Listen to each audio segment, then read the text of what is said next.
Hello friends, నేను రాజు గారు.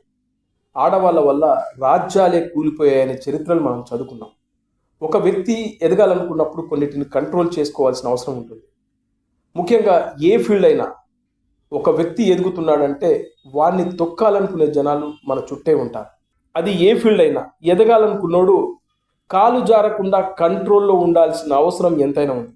ముఖ్యంగా వాని వీక్నెస్ల మీద ఫోకస్ పెడతారు. అలా హనీ ట్రాప్ మహిళలను ఎరగా వేసి కొంతమందిని నడి రోడ్డు మీదకి, ముఖ్యంగా అధాపాతాళానికి తొక్కిన సంఘటనలు ఎన్నో చూసాం. మన దేశ రాజకీయాల్లో హనీ ట్రాప్ అనేది వాళ్ళ కొత్తగా వచ్చింది కాదు. మీ అందరికీ గుర్తే ఉంటుంది.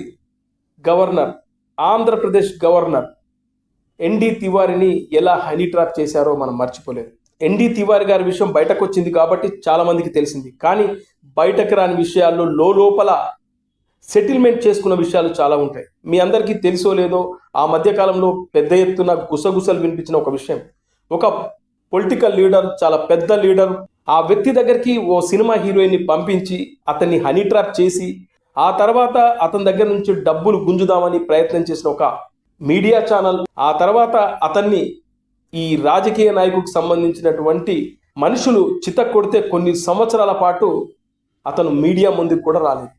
ఇలాంటి సంఘటనలు మనకు తెలియకుండా లోపల జరిగినవి కూడా చాలా ఉన్నాయి.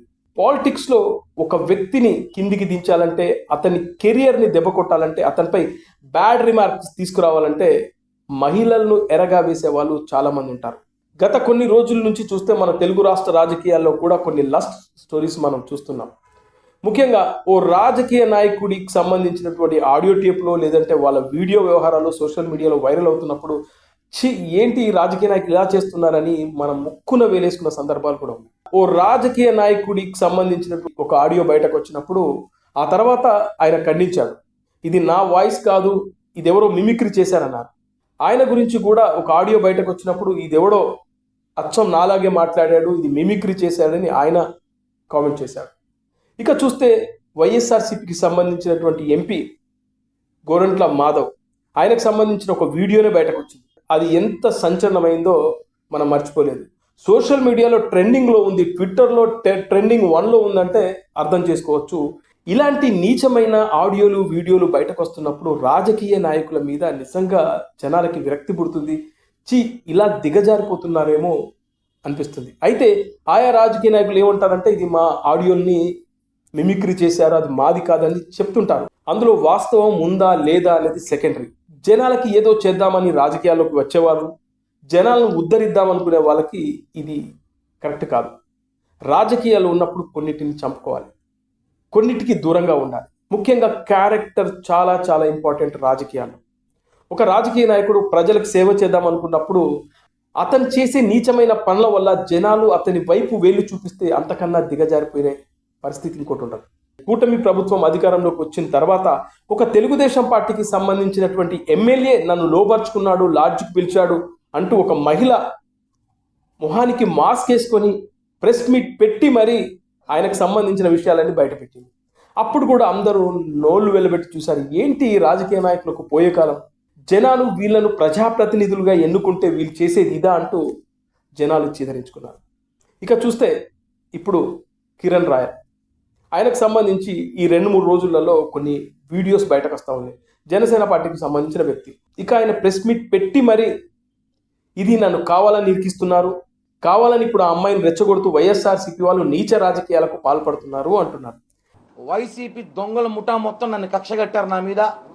రకరకాల ప్రయత్నాలు, కిరణ్ రాయల్ అనే వ్యక్తిని ఏదో విధంగా చేయాలని ప్రయత్నంలో భాగంగా రకరకాలు చేస్తున్నారు. ఎవరికో నేను 1,20,00,000 డబ్బులు తీసుకున్నానంట. ఒక క్రిమినల్ కిలాడి లేడీ, తన పేరు లక్ష్మి, 1,20,00,000 నిన్న ఇచ్చిందా, మొన్న ఇచ్చిందా, ఇప్పుడు ఇచ్చింది? 1,20,00,000 అనేది అబద్ధం. ఏమైనా వీడియోస్లో మీ దగ్గర 1,20,00,000 నాకు ఇచ్చినట్టు ఇవి ఆధారాలు లేవు. ఇట్లా చిల్లర పనులు చేస్తారా?